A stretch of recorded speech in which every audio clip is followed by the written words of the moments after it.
Those are questions they were able to answer in Abuja that worked for them, or, or that's what we're saying. That's what they've not been able to answer. Look at this. Look at this. Why I am taking it this far is for you to understand why security measures can work in Abuja and are not working in some other places. When you look at where terrorism and insurgency are thriving, it's where you have weak governments, be it at federal, be it at state, be it at local government. It's about criminality not being properly handled, and it grows, matures into a monstrous dimension. When this thing started, nobody was talking about adopting our girls.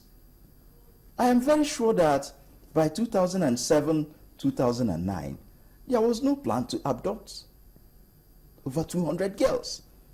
It's a progression. As you grow bigger and see yourself even larger than you expected, you begin to experiment on more dangerous dimensions. So, because governments in those areas have been weak, because the central government also have played so much politics and weakens its internal systems, it has made it possible for these criminals to grow, acquire territories, and begin to think of expanding them. Why I say this is this. If you say terrorism is a global phenomenon, is the United States battling with terrorists on American soil? Is Britain battling with terrorists on British soil? No. They are taking justice to the criminals. Where and where is terrorism and insurgency thriving? In Afghanistan, in Syria, in Somalia. So, are we saying that Nigeria should be ranked along with these countries? Why has terrorism and insurgency incubating and thriving in those environments? Because the internal contradictions of these governments weakened its internal systems, that some people can rise and raise arms against the state. Mr. Bani, now, the military has been going ahead with this fight against insurgency. That's right. What other alternative? Is there any other alternative besides this extension of emergency rule? Let's just say the National Assembly refuses to grant it, or eventually they do. How long do you think it should last? Or are there other alternatives that should be approached? Frankly, military action is one absolute means of putting this under control, because the fellows have raised arms. But along the line, there is need for continuous dialogue, engagement. But unfortunately, Boko Haram has refused to dialogue with the government. So, what else would a government do than to go out and take full military action against them? If over these years that Boko Haram have agreed to have discussion, to give their conditions, then we could say, should federal government accept those conditions or not? But they have refused to negotiate. The most recent refused to accept a ceasefire that was negotiated, but apparently with the wrong people. It means that there is nothing else. I'm looking at except military action. Just allow me to comment here. I'm looking at what you've just painted. Some form of success, some form of problems in some other areas. But again, if you also go deep down, talking about investigations, talking about intelligence gathering that has actually led to some people being arrested, some people being brought before the courts. Let me bring this before you. How did you feel when the nation declared Aminu Oguche wanted, and finally just what we saw in the week about that particular case? You see, it still comes back to the same thing. We are playing so much politics. I am one person that knows, many other people may, that the Nigerian police, even other security agencies, are facing a lot of distractions.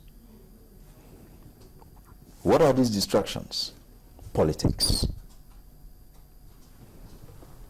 If we have truly professionalized the Nigerian police, insulating them from partisan politics,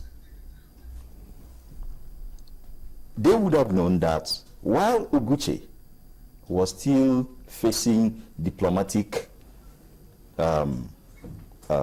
negotiations on his extradition to Nigeria, that we should have started preparing the legal angle. But only heaven knows if we did all that and was unable. Like we all know, Oguche has not been acquitted.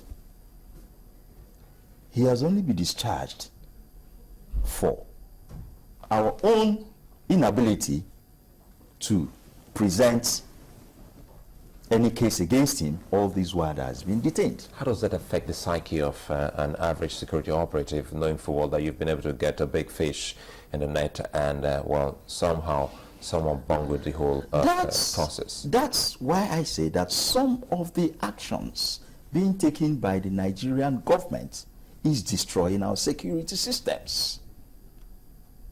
It's distracting them, it's polarizing them, and in the end, it is not encouraging professionalism. We had Liberal Sushoma here yesterday, and he tried to interpret what the judge meant when he said, well, lack of diligent prosecution, and we were also following that particular story. It would mean that the police prosecution team were never in court on 2 different occasions. So do you put that kind of blame on the doorstep of the government? Yes, I do.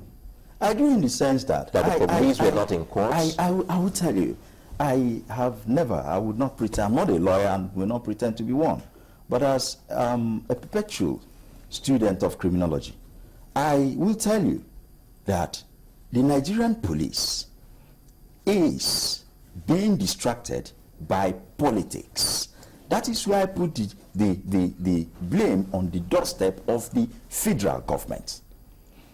If you look at what has been going on, elections in Ekiti, the police, elections in Ondo, the police, elections in Oshun, the police. Isn't that their job? It is their job. But the way and manner the police is being coerced into doing this job.